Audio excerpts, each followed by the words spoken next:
Hello, people of the ethers, J Nation, some might say, or just a casual viewer. I haven't been here for a long time because I've been busy. Really very depressed. But yeah, I don't know what I wanted to come on here and talk about low key, but I did write a poem. And for those of you that may have forgotten about the entire purpose of this account is to share my poetry in a beautiful deal I have with my father, to get my creative juices flowing and me to speak to the world of this apparent talent I hold so deep in my heart. So I have a poem, and then maybe I'll just yap about whatever that is about. But essentially where this came from is today in my class. It's like a seminar style class, and we were sharing stories. It could have been through oral, it could have been like a performance, it could have been visual, it could have been digital, but just all these modes of ways you can share who you are and why that's important to you. And I did performance, which was my poetry, and it was really fun because we had like 30 minutes to work on these, I want to say. So I wrote this in class, and honestly I really liked it. I got like really good feedback. It's definitely not done. There's like a lot I want to change, but I'll just share it with you peoples. Sorry, I'm recovering a little sniffly. Okay. On Sundays, my mother makes collard greens, tells me to keep my shoulders down and my head held high, let not the tension of the week rise with the waters our dinner steeps in, to breathe in her warmth and exhale all worries from the world. She tells me the ham hock is for strength and the onions for tenacity. She floats through the kitchen, Frankie Beverly and Mays pumping through her veins. She, too, was once young, tiptoed on a stool made of chip paint and childhood dreams, mixing a pot of collard greens her mother made. We let the food tell our stories, our bodies fueled by the traditions that precede us. We know not of the power of our bodies until they are malnourished. Body and brain fall off the bone type starved, caved into my hunger type hangry, lash out at my mother type mad. In that moment, her silence becomes deafening. The simmer sounds of the pot rumbles low, her mother and her mother's mothers roll in their graves, summoning the power of food. Feel it in your soul type food, bringing up black bodies type food, child, you better listen to your mother type food. For Thanksgiving, I will sit in the kitchen with my mom. She will stir strength and tenacity back into my blood. She will tell me she once felt lost too. She will sit me down on that old stool, green and white chip paint patterns our floor. She creaks, she croaks, and reeks of lineage. That green and white stool no longer has its home in her childhood residence. The worn footprints of small bodies remain the blueprint of cooking collard greens with Mom for generations to come. So that's my poem. Our topic today in class was about embodiment of consciousness, how there is a structure of power when it comes to knowledge, especially in westernized cultures, how we go to the doctors because we trust them to know. They went to school for years and years and years to know. We seek our professors because they did all this research in this topic that they know so much about, and they are the experts. We go to them to know. What is seen as less validity sometimes is trusting our own instincts, our bodies, what is being told of us to do. If you are somewhere and you can feel somebody behind you, people's bodies naturally tense up. You might stop walking faster, somatically your breath might get harder, your heart rate increases, things of that nature. Our bodies know. And there's also a cultural significance. Yes, there's genetics, some people have childbearing hips, as they say, whatever. But there also is cultural significance and lineage that plays into how our bodies react to certain situations. And that's what we're talking about, and how what our body knows is just as valid of a source of knowledge as these other, much higher education forms of knowledge. And we were speaking in class about how it's difficult, one, for people to access that level of westernized knowledge hierarchy, and also that it's one, to be that knowledgeable is hard to access, and two, to understand that knowledge is also hard to access. There are not that many people that just in their free time are reading dissertations and academic journals just because, for the love of the game. Like, that's objectively not true. But people do go to talent shows. They go to slam poetry, they go to comedy nights, they go to theater performances and concerts. They are absorbing an understanding of another person's lived experience through copious amounts of ways that are not always seen as valid. And I think that's really interesting, and it kind of just made me think about how, like, a lot of artists growing up, somebody wants to do something creative and their parents are like, no, like, be a doctor, be a lawyer, something that makes you money. And how lucky I am to have supporters, specifically my parents, that are so deeply invested in my creative practices. They're more invested than I am. Since I stopped being involved with the organization I was involved with for poetry, it's been really, really difficult for me to get back in the scene. Like, to me, what I have to say doesn't matter because I'm not performing on a big stage. It doesn't matter because this CEO or this person over here or, like, whoever isn't seeing anymore. To me, it stopped mattering, I guess. And, like, I write and then I share things like this in classes. People are like, no, this is really, really good. And then I just remember that, like, my father, who is one of the most logical people I know, tells me I have real talent. And he is critical. And he is a writer. He writes beautifully.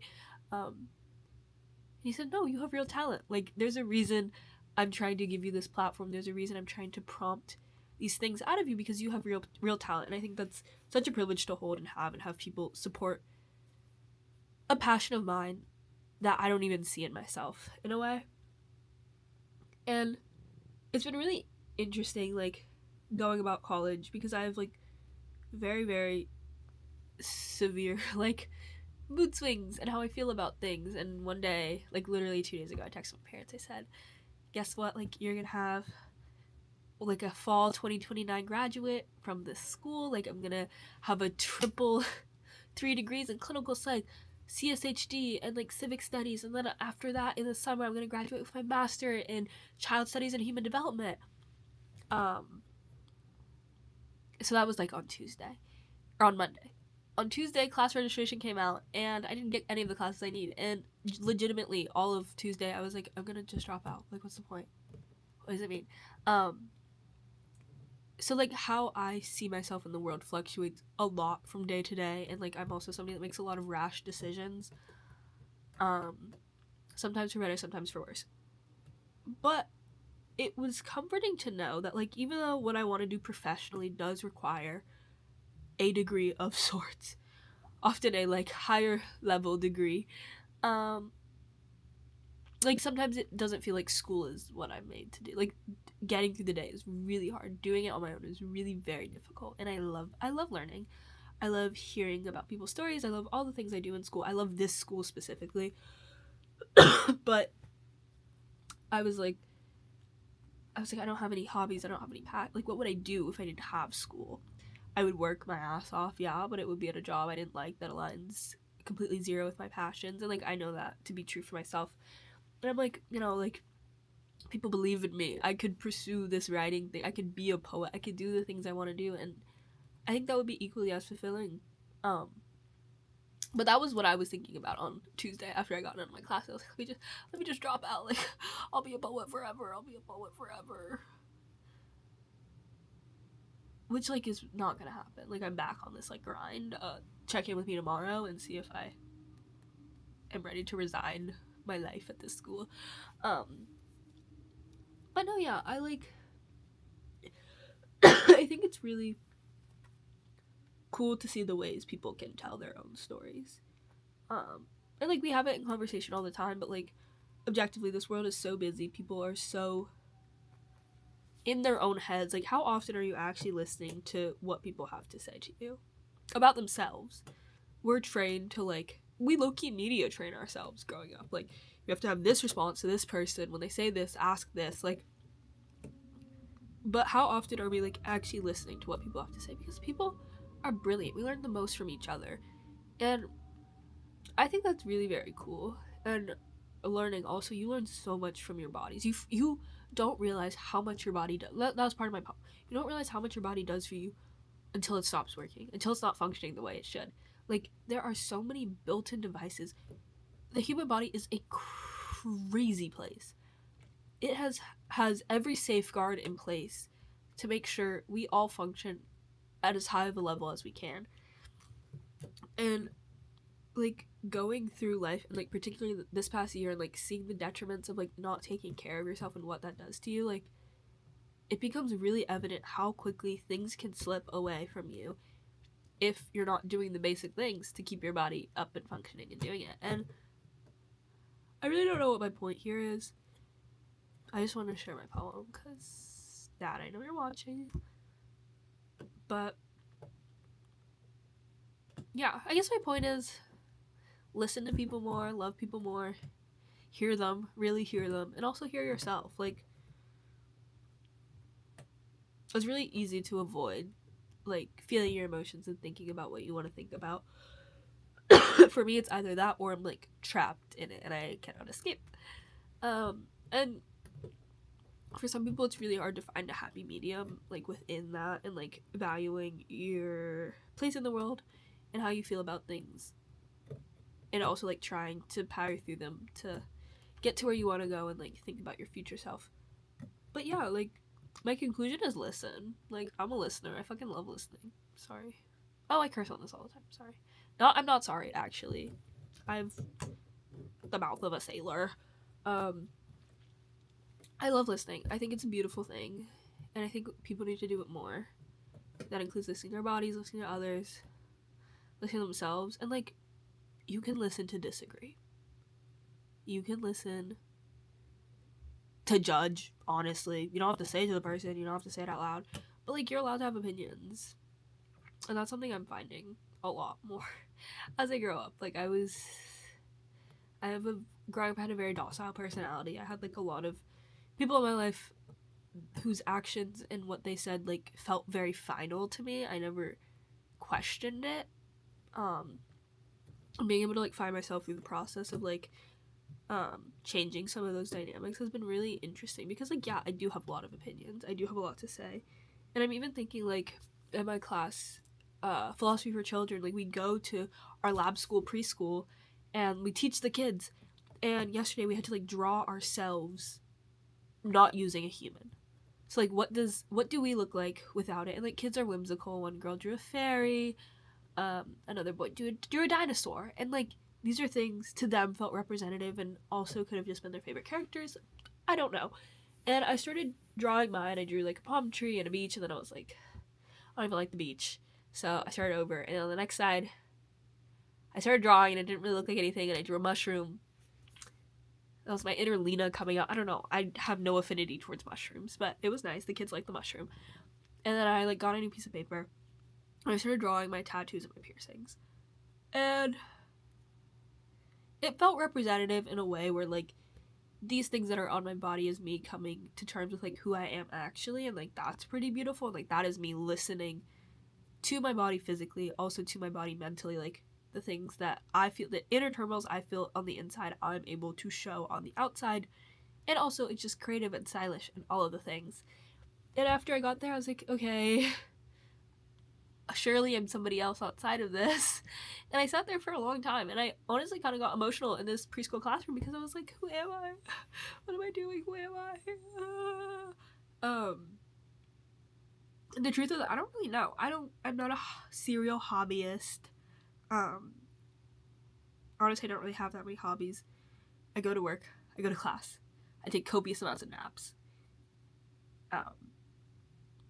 I try my best to, continue to speak to my friends as frequently as I can, and like as much as I have capacity for, and that's like pretty standard day for me. I don't always allow myself time to like pour myself into the things I love, and I was like, what else do I like? And I was like, okay, poetry. And like, there's some weird part of me that feels like at this point in my life, poetry is forced, which I know it's not. I love writing. But like, it just doesn't feel true to say that I'm a poet if I don't have the platform I did have but that's a different conversation for later. So I like drew a stage and I like drew a microphone. I was like, oh, you know, I love concerts. Concerts are fun. And then I got sad because I was like, I haven't been to a concert. No, that's a lie. I have been to a concert this semester. I was gonna say I haven't been to a concert this semester. I was supposed to go to 3 additional concerts, but no, the brain got to me and I could not make it out of bed, so I didn't. But I went to 1 concert this semester, which is like a low for me. But I still went. I was like, what else can I do? I was like, you know, something like to junk journal, which is strong to say like, but it's like when you have a hobby, you can do it as much or as little as you want. But like I have friends that like do the things that they love every single day, and they make time for it. They make time to read, they make time to play a video game, they make time to junk journal. And I look at my junk journal and it has all of 8 pages. 2 of those I did last year when I was at school. 2 of them, no, 4 of them I did while I was in treatment, and then 2 of them I've done since I've been back. And I still say that's a hobby, which pains me because I know that has taken a collective of maybe 4 hours to make those pages, and I still love it and I still appreciate it. I love collaging, I love all the things, but it's like really very hard for me to identify things that like genuinely bring me joy. I say like I like sitting in the sun. Okay, you're living in Bedford, Massachusetts. Where's the sun? So I can't do that. Obviously I used to play volleyball. I'm like, oh, it's like so deep in me. Your shoulder subluxes and dislocates, so that's out of the picture. I have like a lot of things that I know I like. It's just really very hard to listen to my body and my needs and like enjoying the things when I can't even do the bare minimum. I can't get out of bed. I can't brush my teeth. I can't shower. Like, you know how much I would kill to like go on a cutie little road trip? Okay, well first you have to get up. That's the hardest part of my day. And then once the day started, it's beautiful, and I'm like, wow, I understand why I love people, like why I want to study people, and why I want to do all these things. But I gotta get up first, which is so fucking difficult for no reason. But I will say, I'm a part of a group on campus called Beats, banging everything at my school, and not to dox myself. And it's beautiful. It is the most human group I have ever been a part of. It is people from all walks of life, just weird and odd in their own ways. We practice every day, and essentially it's so many people from California, and it makes so much sense because it really just is a group of stoners that just drum. I have no musical experience. I can't drum. I can't hold a beat to save my fucking life. But I love these people so bad, and like being a part of this group has genuinely been so life-changing because it's just people being so themselves. Like every day I want to be more and more like myself because I see these people just being. They're just being. And this past week we had Bormal, which is our Beats formal, and it was like genuinely the best night of my life. Like it sounds silly, and like I look at videos, I'm like, low-key this looks like a middle school dance. Low-key this is like we're kind of just doing Gangnam Style in like someone's apartment, but it is tangible how happy everybody in that room is. And it's just like sometimes you really have to have to go back to like that childhood whimsy to see how beautiful life is. And like I've never had such like it just felt so at home. So like these are my people. These are beautiful, beautiful souls that just want to be. They just want to have fun. They can be serious on the weekdays. We got mechanical engineers. We got sociology. Like we have some brilliant people at a school with a very low acceptance rate. And then at the same time, we can go and we can spend 2 hours just drumming it out and banging on walls and shit. Like, it's honestly so ideal for me. And like, to me, that's just a reminder of like, I was scared to join that group. I was scared to do auditions. I was like, they were so intimidating at Club Fair, low-key. These are the sweetest people ever in the whole world. And it really just is a reminder. Like, there's always gonna be a little voice in the back of your head. Sometimes it's saying good things, sometimes it's saying bad, sometimes it's neutral. But like when it's good, turn down the volume and everything else and listen to that and run for it, because like you really never know. You really never know. So in conclusion, I do have hobbies and I love my hobbies. and they make me smile. And that's just my goal. To smile. Like a real, real good smile. So yes, thank you for listening to my poetry. Thank you for logging on today after a month of my hiatus. Thank you for being you. And thank you for a part of you is being you listening to me. I don't have an outro. I forgot it. It's been so long. I don't know. Is it like, may peace be with you and with your spirit? Low-key, yeah. May peace be with you and with your spirit, guys.